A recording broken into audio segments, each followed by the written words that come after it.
আসসালামু আলাইকুম বন্ধুরা, আলহামদুলিল্লাহ। এই তো আইসে পড়ছে আমাদের মাহে রমজান। আর আগামী সপ্তাহ থেকে ইনশাল্লাহ আমাদের মাহে রমজান আরম্ভ হইব। বছরের আমাদের পবিত্র একটা দিন রমজান মাস। আল্লাহ পাক রব্বুল আলামিন এই রমজান মাস যেন আমাদেরকে সবাইকে রোজা রাখা, সিয়াম পালন করার তৌফিক দান করে। এখন যাদের সুযোগ আছে তারা হয়তো একটু সাহায্য করবেন, দান করবেন। যারা অনাহারে মানুষ আছে, সাধারণ মানুষ আছে, গরিব মানুষ আছে, সবাই একটু হাতটা বাড়িয়ে দেবেন রমজান মাসে। আপনারা সব হইবে, তাদের আত্মার শান্তি পাবে।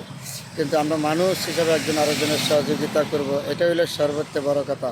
কিন্তু মাহে রমজান উপলক্ষে আমাদের এত বড় নেহমত, এত বড় বরকত দিয়েছে এই মাসের ভিতরে, আমরা খাইয়ে শেষ করতে পারবো না।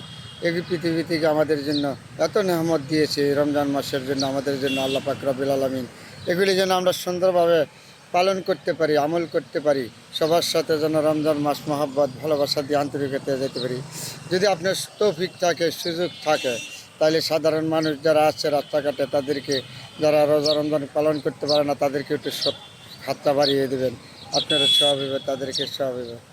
এ আল্লাহ, এই পৃথিবী থেকে আমাদেরকে সবাই মুসলমান হিসেবে সৃষ্টি করেছে, মানুষ হিসেবে সৃষ্টি করেছে।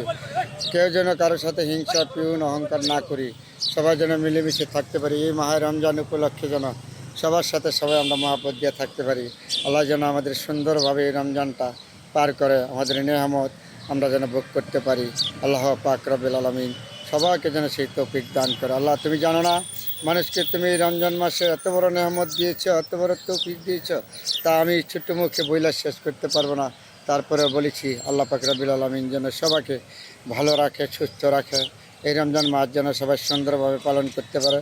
সবার জন্য এই তৌফিক আল্লাহ পাক রব্বুল আলামিন দান করে। আমিন, আমিন।